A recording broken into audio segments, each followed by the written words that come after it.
Thank you. That ends the first part of our evening service, and over to Reva for your drosha. Thank you, Reva.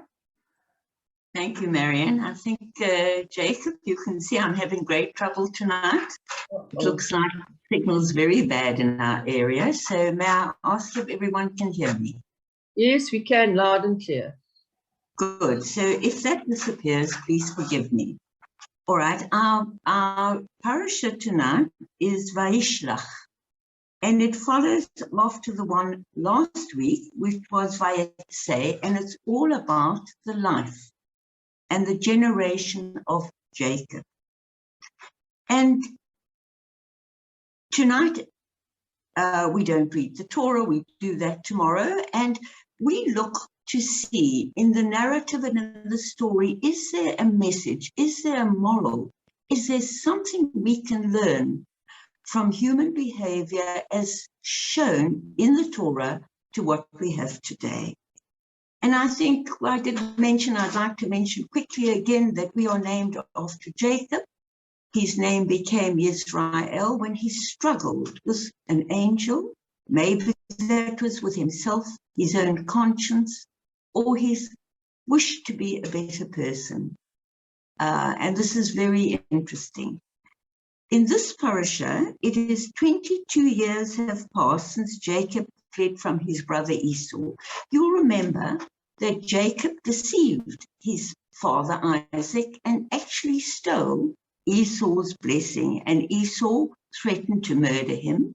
On the advice of his mother Rebekah, he ran away.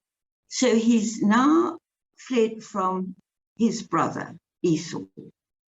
Penniless and alone, 22 years have passed since Esau swore his revenge for what he saw as the theft of a blessing. Now the brothers are to meet again. In the interim, of course, Jacob has married both two wives, Leah and Rachel, and together with his wives and their maidservants, he's had many, many children, and he's amassed great flocks and tribes. And he has decided to move on. And however, he decides as he's moving towards the promised land and his generation, that he must once again contact Esau, his brother, who threatened to kill him. And we're going to look at this tonight and think, why did he do this? And what have we to learn?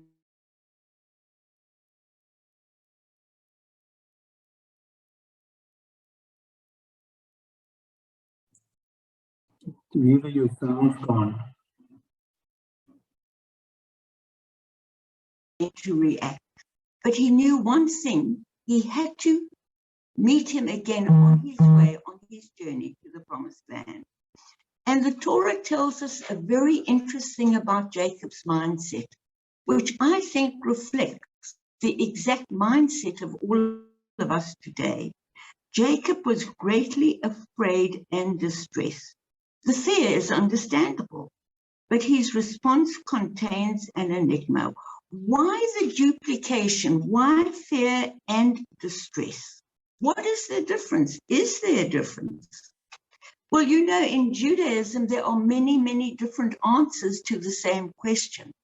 And the different streams of Judaism and the different rabbinical thinkers will all be different, and again in the different eras. Now, the Midrash, which is the ancient oral wisdom, sees this as Jacob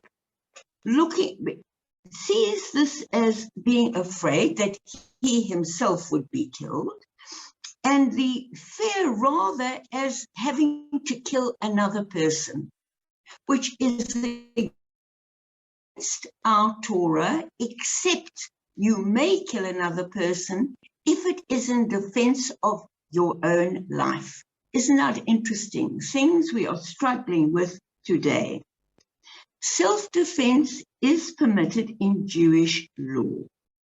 If Esau were to try to kill Jacob, would not Jacob be justified in fighting back, if necessary, at the cost of Esau's life? So we have commentaries now by different rabbis in different eras, and you will see that they in themselves differ greatly. And it is up to each one of us to decide in our own era how we would confront this. So one rabbi, Shabbatai Bas, comments on the commentary of Rashi as well, and one might argue that Jacob should surely not be distressed at the possibility of killing Esau, because if someone comes to kill you, you may kill them back. On the other hand, there is another principle at stake that Jacob may have been worried about, with this contradiction in the text, that he was both afraid and scared, and he was thinking twice and twice. The rules of defense and self-defense are not an open-minded permission to kill. These are laws restricting what is nowadays referred to as collateral damage. And this is why I chose to discuss this tonight, that the Torah, by actually saying he was afraid and distressed, by using two different verbs, which could mean the same thing or which could mean something different. The sages of our era are looking at this terribly seriously, because the whole point of Judaism is you have a choice whether you want to align yourself with a very strict Orthodox, which interprets this as they would have 1,000 years ago or more, or whether you'd like to reassess it, as many modern Orthodox and particularly progressive rabbis are doing today. And so this now has become the dilemma of collateral damage in terms of a war. The killing of innocent civilians, because Jacob could have been worried with this word's distress, not only against Esau, because if Esau came to kill him, he would have had a right according to Jewish law to kill him. But what happens when Esau, who's come to meet him with 400 people, 400 men, and Jacob, what is he to do now with his tribe? Do they fight? There will be a war between the people. So it's not only the lives of Esau and Jacob that are at stake. There are lives of the people, innocent people, who are with both of them, and there are the lives of the army of each of them. And that brings us straight to today's question of collateral damage.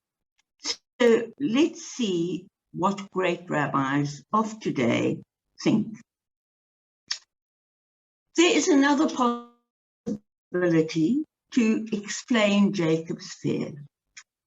Namely, you could accept the Midrash, which says it's justified to kill someone and not take it further. Perhaps Jacob was distressed at the possibility of being forced to kill, even if it was justified. Have we thought of that? He was distressed at the thought of having to kill even someone who was coming to kill him. Is that justified? We are encountering here, in this drosha, in today's era, in the light of what's happening today, a moral dilemma, not a moral question of what is right or wrong, but a dilemma is when there is a conflict between right and right, between wrong and wrong, and between right and wrong. And that's the unbelievably confusing era we are living in today. Because as humanity walks on the path of Hashem, and as we look at generations before us and how they reacted in their era, we must now start to ask the same questions. We cannot be only afraid for ourselves. We also have to be, as Jacob was, if you read into the word distressed, as modern day rabbis are doing, and particularly here I refer to the late Rabbi Jonathan Sachs of blessed memory. He above all challenged all our ideas to look at this and say, let us look at it from a moral point of view. So there is a right course of action and a wrong one. Two duties conflict. And what do we do when our two duties conflict? We make a decision. It's right or it's wrong. But a moral dilemma is something terrible because there is no right answer. It is cases of conflict between right and wrong, as I said, or wrong and wrong. And whatever we do, the fallout, there's going to be harsh criticism out, as there is today. And if I may just be so bold as to mention, in fact, our main moral dilemma today, we as Jewish people, the Israeli-Palestinian conflict. I know, because I've spent years working with both the Palestinians and Israelis, that the IDF is one of the most moral armies in the world. They even drop leaflets to come and bomb. But even with the most good intentions, tragic mistakes happen. And often there are people on both sides out of that moral parameter. No nation is 100% perfect. Of course, every nation, every religion has its extremes of right and left, has its the people who justify anything and the people who question anything and the people who just don't believe. So just to conclude,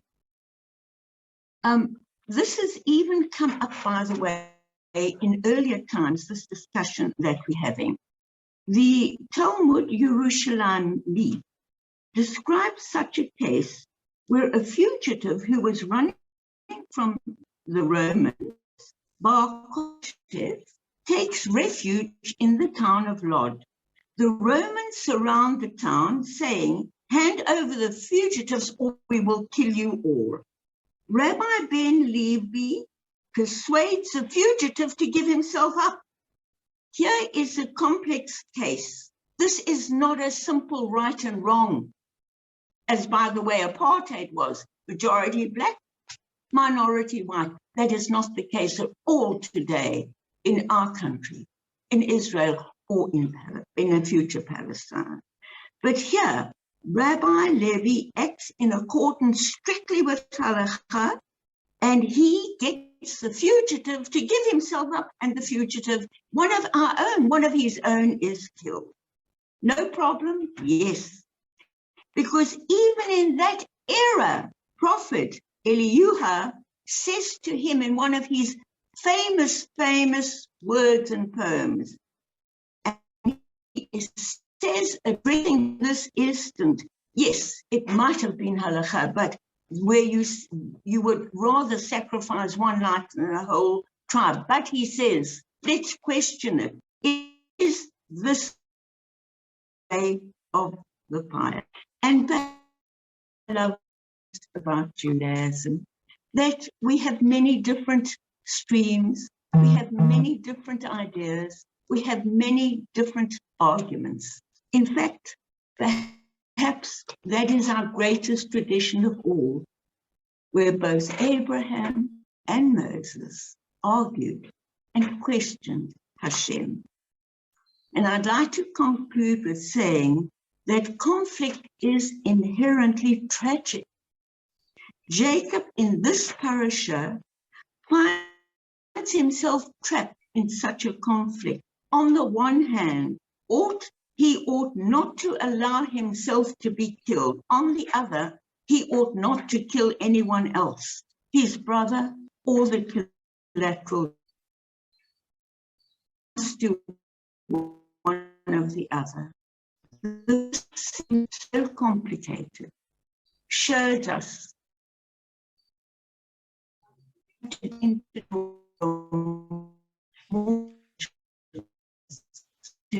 we are all faced with today. Shabbat Shalom.